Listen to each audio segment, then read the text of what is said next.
তাই চোখ রাখি। 2 নম্বর সূরা 3 নম্বর পারার 8 নম্বর পৃষ্ঠা 9 নম্বর লাইন সূরা আল বাকারার 285 নম্বর আয়াতের অংশ বিশেষ আল্লাহ বলেন, সামি'না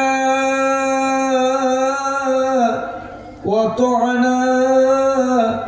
যারা আমার কথাগুলো শোনে আর আমার কথাগুলো যারা মানে, এরাই হলো আমি আল্লাহর আপন শ্রোতা। চিৎকার দিয়ে বলুন আল্লাহু আকবার। আমার আপনজনেরা কান খাড়া করুন। আল্লাহ পাক বলেছেন, যারা আমার কথাগুলো শোনে আর আমার কথাগুলো যারা মেনে নেয়, আমি আল্লাহর দায়িত্ব হলো গুফরানাকা রব্বানা ওয়া ইলাইকাল মাসির। আমি আল্লাহ তাদের জীবনের তামাম গুনাহগুলো মাফ করে দেব। তাহলে যারা এই মেহেরপুরে আল্লাহর কোরআনের শ্রোতা, আল্লাহর কোরআনের যারা অনুসারী, তাদেরকে মাফ করে দেওয়ার গ্যারান্টি দিয়েছেন কে? আমার আপনজনেরা কান লাগান। আমি কুরআনুল কারীমের পাতা পড়ে দেখেছি, রব্বুল আলামিন এই পৃথিবীর মঞ্চে কাউকে জান্নাতি বলে ঘোষণা দিয়েছেন, আবার কাউকে জাহান্নামী বলেছেন। তারা কারা? কুরআনুল কারীমের চশমা দিয়ে কুরআনের আয়নায় সেই মানুষগুলো দেখার দরকার আছে না নাই? কষ্ট হয় আপনাদের? কান খাড়া করুন। যেহেতু কোরআনের বাড়িতে কোরআন শুনতে এসেছি, আমি আপনাদেরকে কোরআনের কথাগুলো আপনাদেরকে শোনাতে চাই। হে কোরআন, তুমি বলে দাও এই পৃথিবীর মঞ্চে জান্নাতি মানুষ কারা? আল্লাহ তাআলা বলেন, চলুন তো কুরআনুল কারীমের পাতায় জিজ্ঞাসা করি। 36 নম্বর সূরা ইয়াসিনের 11 নম্বর আয়াত আল্লাহ তাআলা বলেন, ইন্নামা তুনদিরু মানিত্তাবা'আয যিকরা ওয়া খাশিয়ার রহমানা বিল গায়ব। নিশ্চয় আমি আল্লাহ তাআলাকে যারা ভয় পায় আর আমার আল্লাহর দেওয়া বিধানকে যারা মেনে নেয়, আমার আপনজনেরা কান খাড়া করুন। তাহলে এই পৃথিবীতে যে কয়দিন আমরা বেঁচে আছি, ভয় পাবো কাকে? আরো জোরে বলুন, আরো জোরে বলুন। বিধান মানবো কার? আল্লাহকে ভয়। আর আল্লাহর বিধান যদি কেউ মেনে নেয়, আমার আল্লাহ বলেছেন 2টা লাভ। ফাবাশশিরহু বিমাগফিরা, ফেলে রাগে ফাঁসা মানে কাল বিলম্ব না করে। আল্লাহ তাআলা বলেছেন, আমি আল্লাহকে যারা মেনে নেয় আর আমি আল্লাহর বিধানকে যারা মেনে নিয়ে অনুসরণ করে, আমি আল্লাহ তাদেরকে ক্ষমার শুভ সংবাদ প্রদান করেছি। আর 2 নম্বর, ওয়া আজরিন কারীম। আমি আল্লাহ তাদেরকে সম্মানজনক সার্টিফিকেট দিয়ে তাদেরকে ধন্য করব। চিৎকার দিয়ে বলুন আল্লাহু আকবার। তাহলে কোরআনের সার্টিফিকেট আমরা কি নিতে চাই? জোরে বলতে হবে, আরো জোরে। এবার কান লাগান। কোরআনের সার্টিফিকেট পাবে কারা? চলুন তো কুরআনুল কারীমের মালিককে আমরা জিজ্ঞাসা করি। 3টা যোগ্যতা যদি আল্লাহর কোনো বান্দা বান্দি অর্জন করতে পারে, আমার আল্লাহ তাআলা তাদেরকে কোরআনে সার্টিফাই করবে। চলুন তো কুরআনুল কারীমের পাতায় চোখ রাখি। 5 নম্বর সূরা 7 নম্বর পারার 1 নম্বর পৃষ্ঠার 1 নম্বর লাইন সূরা আল মায়েদার 82 নম্বর আয়াত 83 নম্বর আয়াত আল্লাহ বলেছেন, ওয়া ইযা সামিউ মা উনজিলা ইলার রাসূল তারা আ'য়ুনাহুম তাফিদু মিনাদ দাম'i মিম্মা আরাফু মিনাল হক। ও নবী, আপনি যখন কুরআন শোনাবেন, অর্থাৎ আমি আল্লাহ তাআলা যা নাজিল করেছি এই নাজিল করা বিধান যখন আপনি শোনাবেন, যারা শুনতে থাকবে, তারা আ'য়ুনাহুম তাফিদু মিনাদ দাম'i, আপনি দেখতে পাবেন তাদের চোখের ভিতরে পানি ঝরে। তাহলে যারা কোরআনের শ্রোতা, আল্লাহর ভয়ে তারা কাঁদতে থাকে, তাদের 2টা চোখ দিয়ে নিংলায়ে পানি ঝরতে থাকে। তারিফু মিম্মা আরাফু মিনাল হক। যখন তাদের চোখ দিয়ে পানি ঝরে, তখন তারা ওই চোখ দিয়ে হকের সন্ধান খুঁজে পায়। চিৎকার দিয়ে বলুন আল্লাহু আকবার। আমি বাংলাদেশে পড়নেওয়ালাকে দেখেছি কোরআন পড়ে পড়ে কোরআনের পাতাগুলো কালো হয়ে গেছে, কোরআন পড়ে পড়ে কোরআনের কপিগুলো খুলে গেছে, কিন্তু সঠিক পথ এখনো পাই নাই। এরকম কোরআন পড়া যায় মেহেরপুরের মাটিতে আছে না নাই? তাহলে যে কোরআন আপনাকে হকের সন্ধান দিতে পারে না, যে কোরআন আপনাকে সঠিক পথ দেখাতে পারে না, নিশ্চয় আপনার আমার ভিতরে সমস্যা আছে। সেই সমস্যাটা কি জানার দরকার আছে না নাই? চলন্ত কোরআনকে জিজ্ঞাসা করি, ও কোরআন, আমি যদি তোমার থেকে পথ পেতে চাই, হকের সন্ধান পেতে চাই, সঠিক পথে দিশা পেতে চাই, জান্নাতি পথ দেখতে পাই, আবু বকর, ওমর, উসমান, আলী, তালহা, জুবায়ের, খুবাইব, আমির, হামদার, বেলাল পথ যদি আমি চিনতে চাই, আমার কি যোগ্যতা লাগবে? কোরআনুল কারীমের পাতায় এসেছে 2 নম্বর সূরা, সূরা আল বাকারার 2 নম্বর আয়াত। আল্লাহ বলছেন, হুদাল লিল মুত্তাকিন,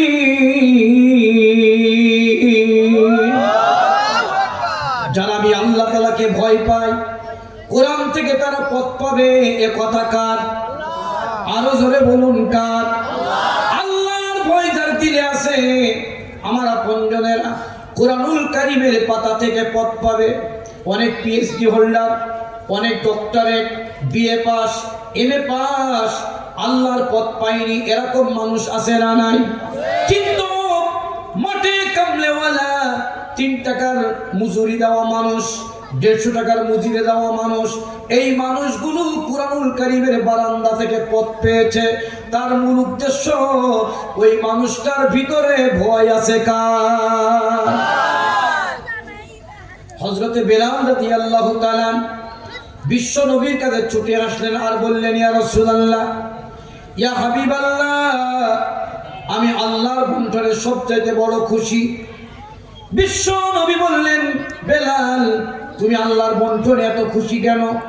বলল, ইয়া রাসূলুল্লাহ, হেদায়েতের বন্ধন নামা যদি আপনি নবীজির হাতে থাকতো, আমি হাবশী গোলাম কৃতদাস আফ্রিকার ভূখণ্ড থেকে ছুটে এসে মক্কায় আমি বসবাস করতাম।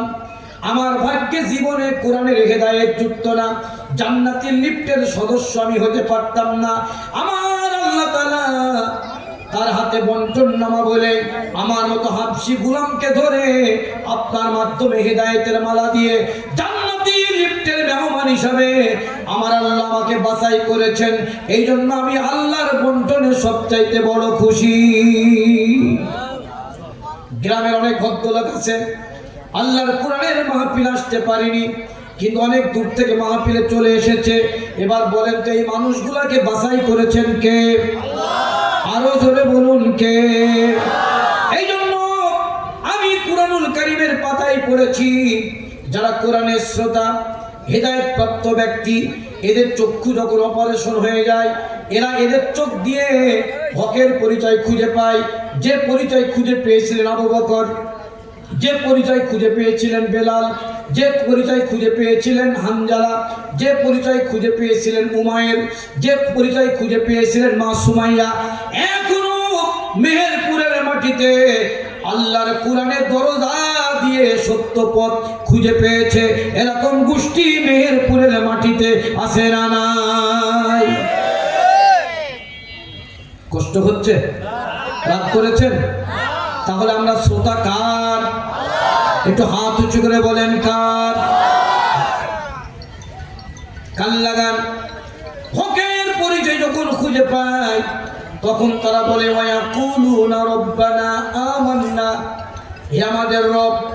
ওয়ায়াকুলুনা, এটা প্রেজেন্ট এবং ফিউচার মুজারের সিগা। তৎকালীন সময় যারা বলেছিলেন, হে আমাদের রব, আমরা তোমার উপর ঈমান এনেছি, যে চোখ দিয়ে আমরা হকের পথের সন্ধান পেয়েছি, ওই পথের উপর ঈমান এনেছি। আমার আমজুবিবাসী বলতে বলতে হবে, ওই পথের নাম কি? আরো ধরে বলেন, হে আল্লাহ, আমরা কোরআনের পাতা পড়ে যে পথের সন্ধান পেয়েছি, ওই পথের উপর আমরা ঈমান আনলাম।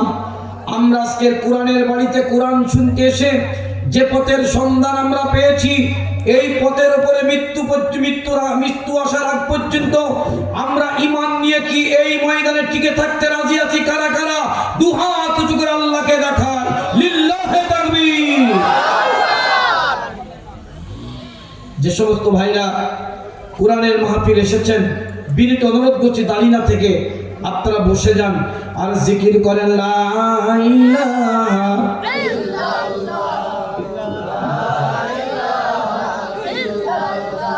সুবহানাল্লাহ আলহামদুলিল্লাহ লা ইলাহা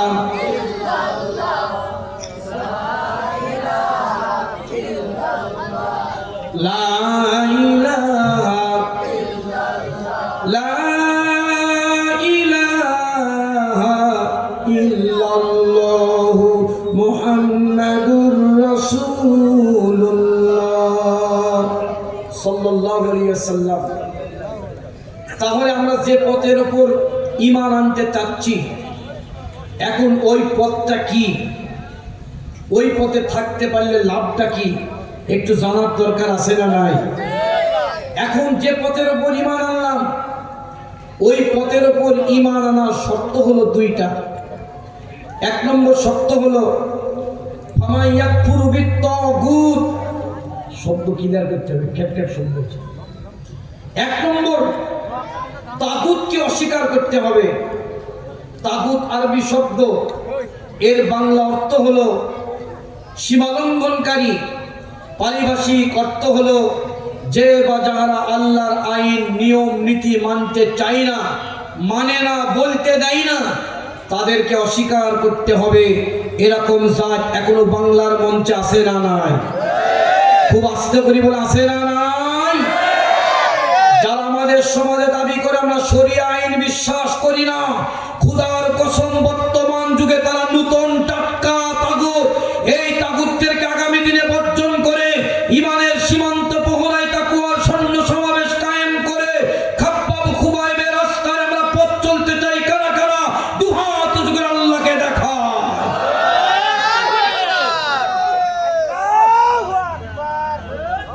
আসলে আমরা জমিন আল্লাহর উপর ঈমান এনেছি, আল্লাহর পথেই আমরা থাকতে চাই, ঠিক না বেঠিক? এই জন্য ঈমানের মূল দাবি হলো তাগুতকে অস্বীকার করতে হবে। ব্যক্তি থেকে, পরিবার থেকে, সমাজ থেকে সকল পর্যায়ে তাগুতকে অস্বীকার করে ফালইউমিন বিল্লাহ, আল্লাহর উপর যদি আমরা ঈমান আনতে পারি, তাহলে আল্লাহ তাআলা আমাদেরকে এই শর্তে কোরআনের মৌ ভান্ডারে কোরআনের মেহমান হিসাবে বাছাই করে জান্নাতি টিকিট আমাদের ডান হাতে দান করবে। চিৎকার দিবেন আল্লাহু আকবার।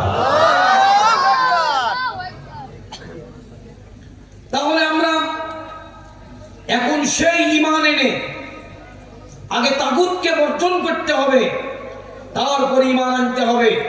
ছোট্ট একটি উদাহরণ, একটি মেয়ে রাজশাহী বিশ্ববিদ্যালয়ে লেখাপড়া করে, রাজশাহী বিশ্ববিদ্যালয়ে লেখাপড়া করতে যে প্রেম করেছে, লেখাপড়া শেষ, বাসা ফিরে এসেছে, তার পিতা তাকে বলছে তোমার এখন বিবাহ দেব, ডিসেম্বর মাসের 10 তারিখে তোমার বিবাহ। আমি আপনাদেরকে জিজ্ঞাসা করতে চাই, রাজশাহী বিশ্ববিদ্যালয়ে লেখাপড়া করতে যে অন্যের সঙ্গে প্রেম করে আদান প্রদান, বক্তৃতা বিবৃতি সব করে এসেছে, তোমাকে ছাড়া বাঁচবো না এরকম অভিনয় করে এসেছে, এখন নতুন করে তার বাবা যখন বিয়ে ঠিক করেছে, বিয়ের তারিখ যত এগিয়ে আসছে মেয়েটি তত কান্নাকাটি করছে। কারণ কি? কারণ একটাই, আমি তাকে বলে এসেছি তোমাকে ছাড়া কাউকে বিবাহ করব না, কথা দিয়ে এসেছি। এখন যদি আমি আমার বাবার কথায় বিয়ে করি, তাহলে তাকে কথা দিয়েছি তাকে ডিলিট করতে হবে, ঠিক না বেটি? কেন ডিলিট করতে হবে? কারণ ফেসবুকে তার যদি ছবি থাকে, মেসেঞ্জারে তার সন্তান কোনো লেখালেখি থাকে, তার দেওয়া কোনো আদান প্রদান থেকে থাকে, এইগুলাকে আগে ডিলিট করতে হবে, তারপরে নতুন করে অন্য জায়গায় বিবাহ করতে হবে, ঠিক না বেটি? আমি কেন এই কথা বললাম? 5.5 লক্ষ মসজিদের দেশে আমরা যারা বসবাস করি, নিজেকে মুসলিম বলে দাবি করি, ইমানদার বলে দাবি করি, যাদের সঙ্গে আমার কথা দেওয়া আছে, যে কথার ভিতরে আল্লাহ নেই, আখিরাত নেই, পরকাল নেই, যে কথার ভিতরে রাসূলের আদর্শ নেই, যে কথার ভিতরে আলেম উলামাদের কোনো গন্ধ নেই, যে কথার ভিতরে আল্লাহ পরকালের